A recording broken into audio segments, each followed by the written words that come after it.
Ariel Helwani in New York City at the UFC World Tour event alongside Junior Dos Santos, who meets Cain Velasquez October 19th for the UFC Heavyweight Championship at UFC 166. And Junior, it's good to see you here in New York.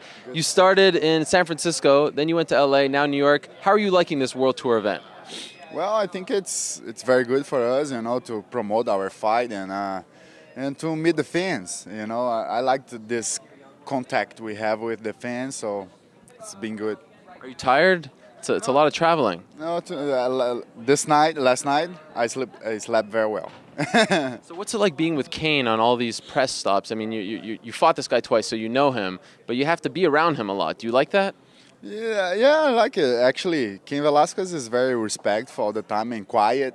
So, actually, we have some fun time, together all the time. I say, oh, you again, man. It seems of the four fights, you and Cain have the best relationship, and yet you fought twice before. Do you notice that? Like, there's some trash talk, there's some bad blood, but between you and Cain, it seems to be very respectful. Is that correct?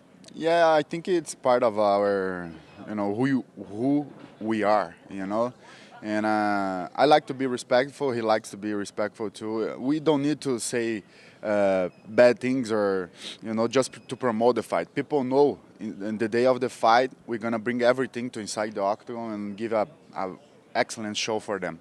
We don't need to be disrespectful with each other.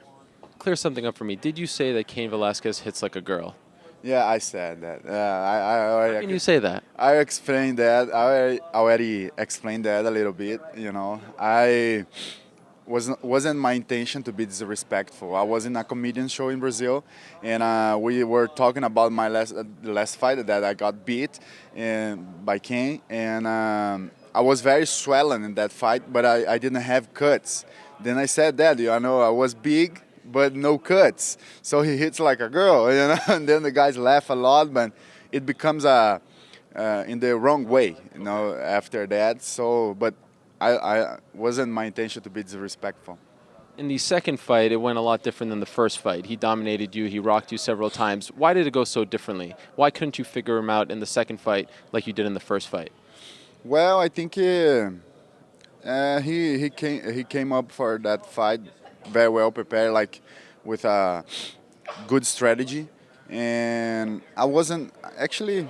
Yeah, he did a great job, and he frustrated my game during the fight, so he won. Will you train in wrestling more for this fight? Yeah, I'm training a little more for the over wrestling. Actually, at the first minutes of the fight, I defend all his takedowns. After the punch, I felt that punch, and after the punch, he took me down a lot of time. But I have a pretty good takedowns defense, and I'm gonna be using this again, in this fight. I think it's good for you, to learn and to improve more your game and everything. You learn more in the bad results. He likes to say that when he lost the belt to you, that really drove him for the second fight. That gave him the fire he needed. He missed the belt. Do you miss the belt? Do you miss being champion? A lot. That was important and very happy time in my life with that belt, and I want to get that belt again because it means everything to me. It means my life. I love to be who I am, and I want to be this Junior Dos Santos for long time. So it's very important for me to get that belt back, and I think our third fight will show who is the real number one. Can't wait for it. I will see you in Rio later this week. I'm following you there. You'll be there, right? Yeah, I will be there. Okay, thank you so much. Good luck in the fight in October. Thank you very much.